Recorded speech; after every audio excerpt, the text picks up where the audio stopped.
Okay guys, welcome back to another vlog of mine. How are you today, good people of YouTube? Right now I am in Pondok Rangon Public Cemetery. I'm just visiting my dear grandmother. I hope you are well up there. Okay, so right now I'm going back. I haven't been able to post a lot since this is probably the first in a long time since the cousin who loaned me my action camera that is used to make most of my vlog videos has decided that since this August is close to my birthday, at 5 August as my birthday, and he decided to give me this action camera as a present since he said that he would not be needing it anymore. So shout out to him if you were listening to this vlog. Shout out to him. Thank you cousin, thank you for your gracious gift. Since I am not doing much right now, but at the next week I will go back to Salatiga, but sadly I don't think I would be able to make any vlog with it since I am going there on an official purpose. I am going to collect some signatures and such, and probably I won't be able to bring my motorcycle with me, but I will try nevertheless if possible. Sorry if I sounded a little bit different since, as you can see, this is very bright, probably 35 degrees Celsius, and I haven't drank anything lately. I needed a drink, but since I am not wearing anything that could be used as a way to contain a water bottle, so I am not very fortunate at this time, and I do not know why there is a public transportation in a cemetery like this.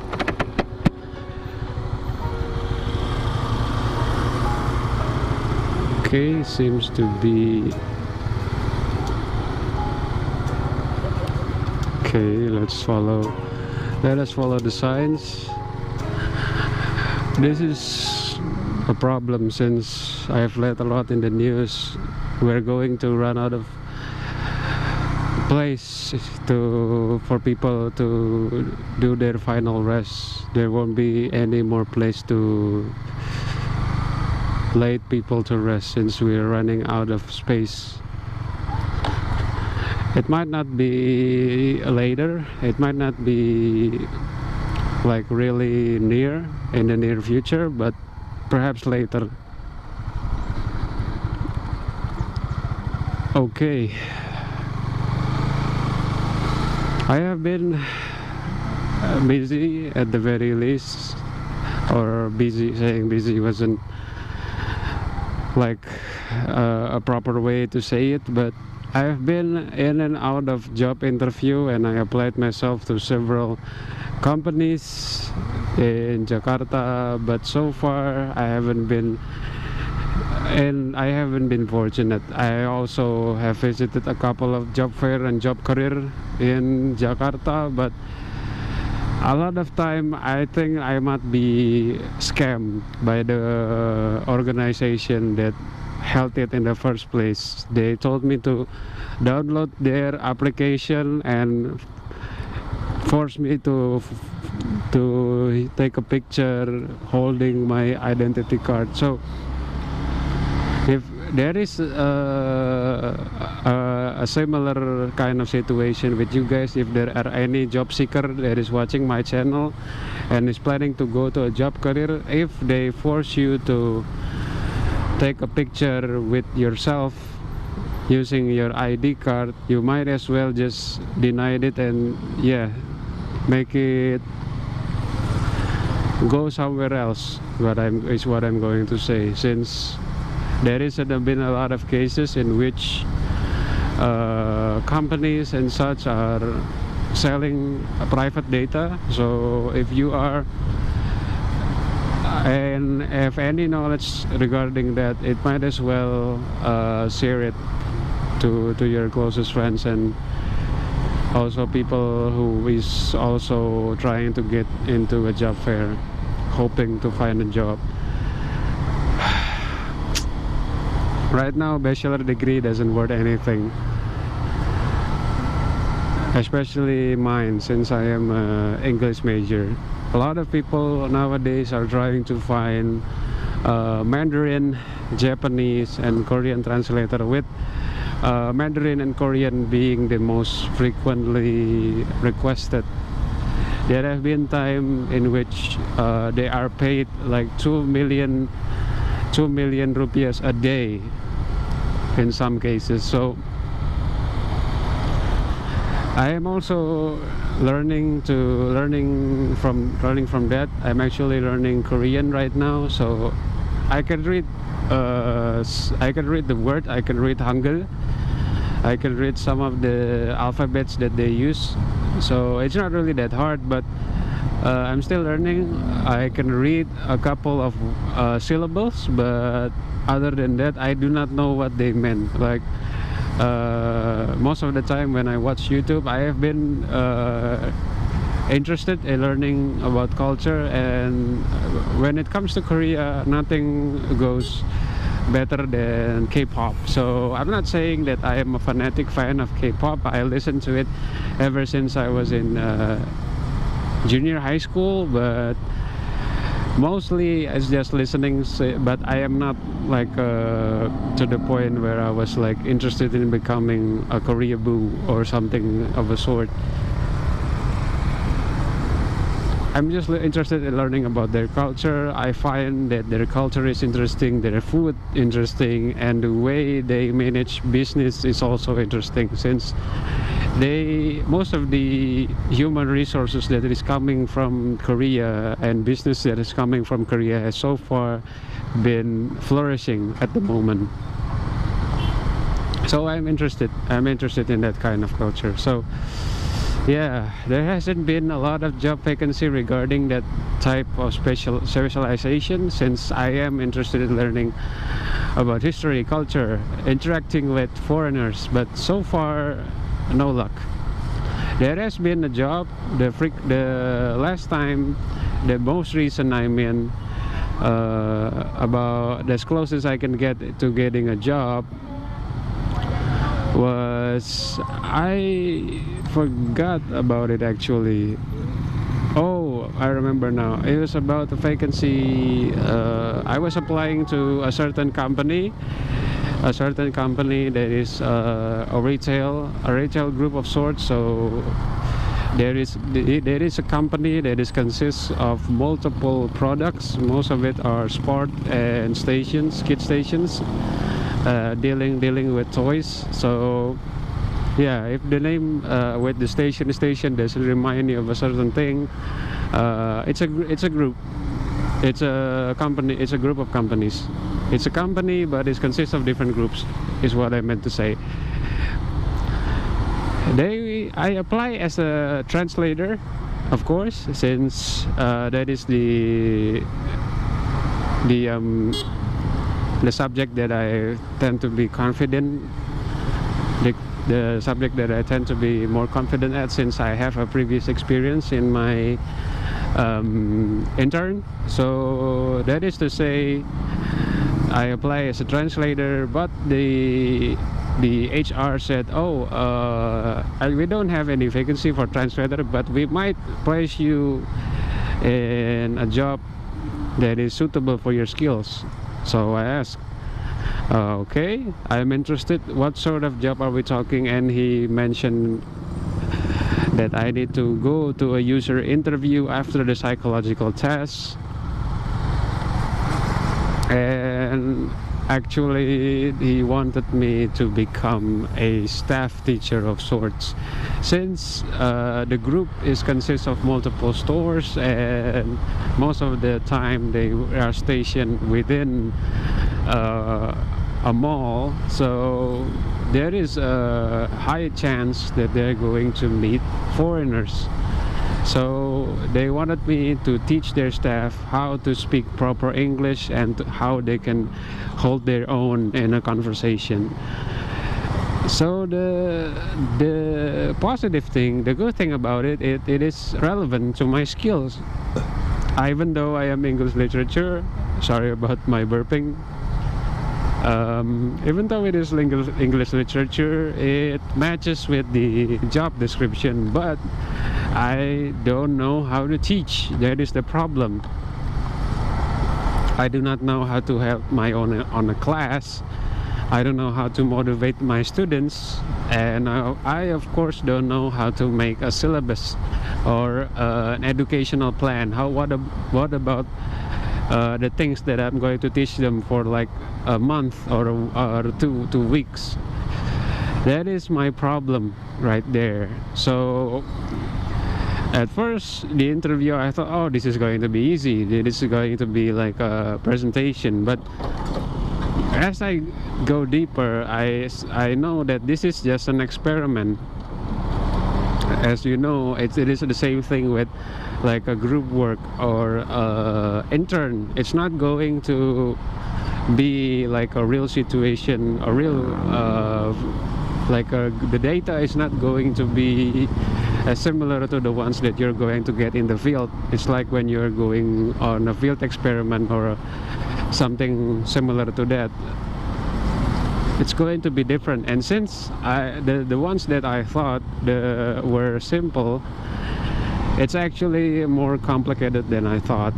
So salutations, my utmost respect and salutation to all of those teachers out there that are able to survive in such a work environment. My utmost respect, since I am an introvert. Interacting with 2 or 3 people, especially more, is very uncomfortable for me, especially since most of the time I interact with people. I cannot do that for a long period of time, or if I could, it should be a limited amount. So yeah, teaching someone in a room full of people, 20 or 30, oh, that is, for me, I cannot do things similar to that. If it was a toddler, a kindergarten, or an elementary student, it might be somewhat manageable. But if I'm going to teach an adult, if I'm going to teach someone who is like, when it comes to age, is similar to mine or even older perhaps, that is going to be a challenge. I mean, the interviewer said that when yesterday it was a micro teaching class. If you not know, micro teaching is basically it's akin to like if I were to share my experience, if I were to compare my experience, I mean, it's somewhat similar to what I was going through when I was trying to perform a seminar when I was in dissertation, or you could say it's like a presentation of sorts, but you're experimenting against you're like teaching your friends, you're teaching your own friends or someone that you actually know, and they act like you were in a classroom. So it's like a mock teaching or something of a sort. So as you probably might have guessed, it didn't go well.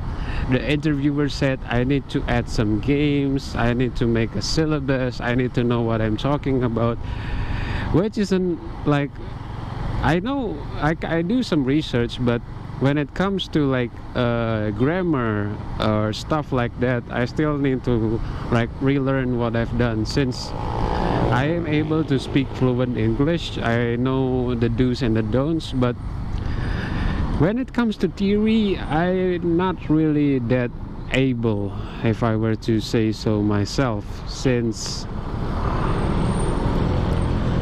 you could say that I am not an expert when it comes to grammar.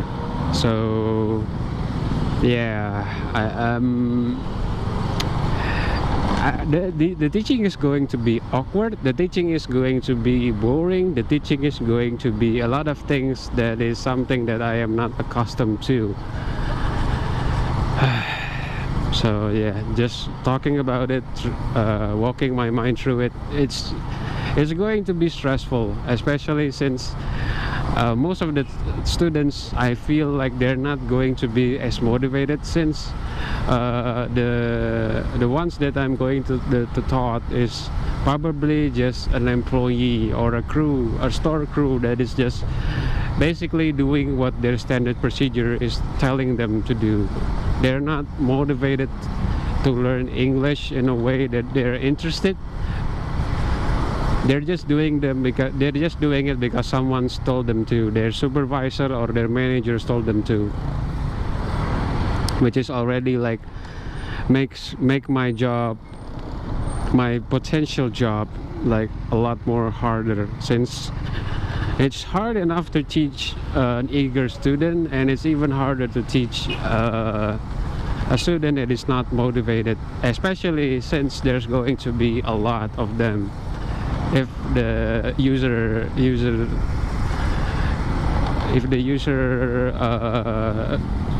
can be trusted, which I'm sure, because the user has been teaching, I guess, for a long time.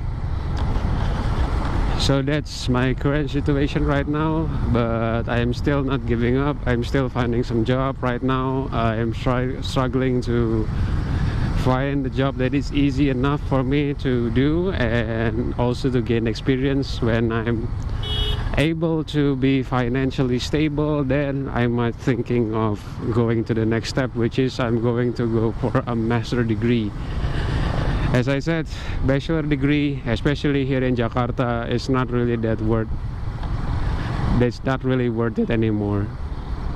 A lot of bachelor degree coming from private university and such, people are going to look for that exceptional one, especially since I've been through a lot of companies. Most of my competition is going to be someone from out of the countries, Japanese people who came, or Indonesian people who have been graduated from a Japanese university, people who have been who's a lot older and has a lot more experience, that sort of thing. So if I'm going to compete with that kind of competition, I'm going to need more experience to do so.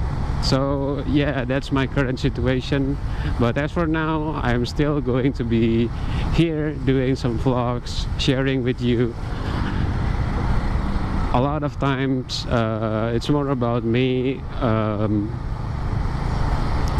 practicing my English in a sort. So yeah, at the moment this is going to be that sort of stuff. So okay, I guess I could end this video right now, since there is not really that much going on. But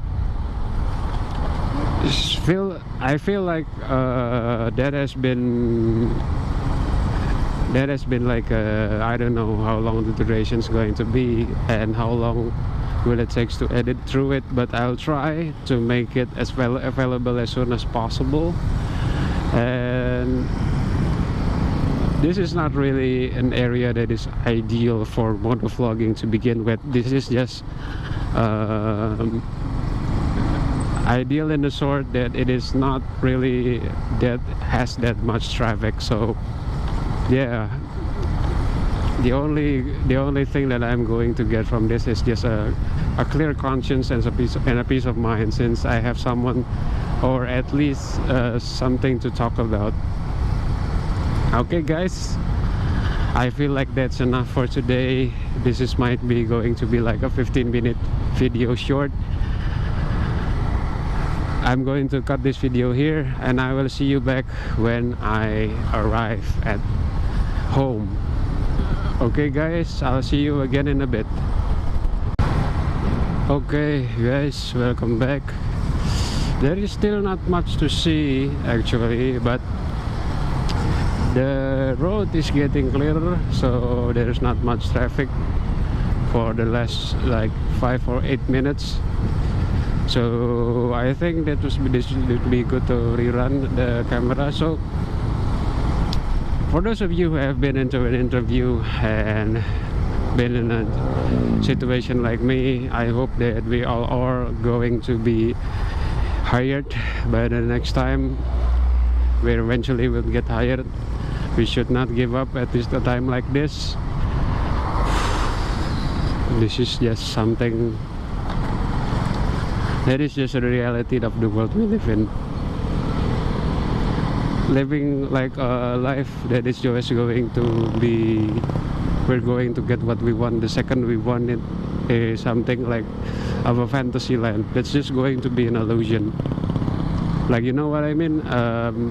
Most of the time it's just kind of like those movies, right? Like the last time I watched a movie, it was a movie called Upgrade, when a lot of the, and there is a scene in which the main protagonist is crippled and trying to find a hacker to like solve his problem, since most of his body is controlled by an AI. He go to a hacker living somewhere in an apartment, and there he goes watching the situation, and there's like people who is like been in a VR, using VR goggles for like days and weeks. And when he met the hacker, he said that and also the hacker is genderless for some reason, I do not know, but he said to him or her that why are these people have been living in a VR, and he said something along those lines like living in a virtual world is less painful. And I agree, but there's the thing, pain is something that is real. Pain is something like separates the real with the dream. Like in dream you cannot feel pain, in a dream you cannot feel, if you're living in a virtual world, if you're like playing a game with the VR goggles, you're most of the time you are not going to be able to feel pain, unless in the near future there's going to be research that is going to make game ultra realistic. So yeah, what a world we live in. What the fuck was that? There's something landed on top of my hand, and I don't like, my brain doesn't react to it, but my hand started moving toward itself. Okay, that's reflex for you. I do not know what it is. It probably came on top of the dump truck. It probably could be the leaves that the dump truck like swoop across when it goes under the twigs or the branch. But I hope that's not like a bug or something like that, or an insect or something similar to that. Okay, we're getting close right now, and I think I should take the lead here. Okay, this place is going to be the next bottleneck, and it's going to be the result of many traffic jams from now on. There's so many online transportation. There's Gojek, Grab over there waiting for someone to order some GoFood. Like now in the afternoon there's not going to be much traffic, but when it is almost evening going to the night, it's going to be a very long traffic jam. Funny thing is, I remember when I first thought of the word jam, I thought that going to be like a jam that you used to be on top of a bread. So when I thought of a traffic jam, it means like, oh, the comparison is like the car is stuck in a jam. So I thought it's going to be like real sticky for them to move. There was like the innocent thoughts of an elementary student me. It's just going to know that, oh, a jam means like it's something stuck in between, like a machine, like the machine or a cock that is stuck in a wrench. It is called a jam. So yeah, a jam is something that is stuck or basically unable to move, and not like the jam that you put on a bread or a toast. That is why I keep account on what I've just learned. The more we age, the more experience that we had, we're going to be more mature. But it takes the most experience of man to know that there is much to learn. Very nice jacket. But I feel like you're going to be burning inside that jean jacket of yours. Okay, this is the reality of living in Bekasi, living in an outside planet that is close to the sun. Okay, Janji Jiwa is getting more and more popular despite the hour. It's funny thing though, if you like literally translated Janji Jiwa into English, it doesn't sound poetic as such. This is going to be like a good dissertation material for you guys. Okay, excuse me lady. The lady is apparently going to do some stunts without a helmet. He's going to make a U-turn probably. Without a helmet, of course. She obviously doesn't take good care of her head. That's why she is so keen to lose it.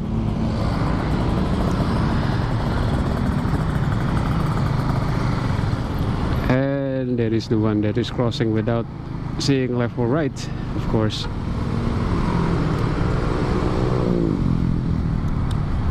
Alright, we are now getting close. This could be like a 30-minute, 20-minute video, but I think we're going to come into a close. Alright guys, thank you so much for watching my video. You could comment below on what have you been doing for the past 6 months. Apa yang Anda lakukan selama ini, selama 6 bulan, selama saya tidak membuat video gitu in Indonesian. For those of you who did not understand what I meant, if you're watching this all the way from beginning to end, thank you so much. But don't forget to bring a like, give a like, comment, subscribe, click the bell notification icon for more videos and more notification if I do post this video. This has been yours truly. This has been your host Titian Sanjaya, and I will see you again in another episode. Thank you and goodbye. See you again in another episode.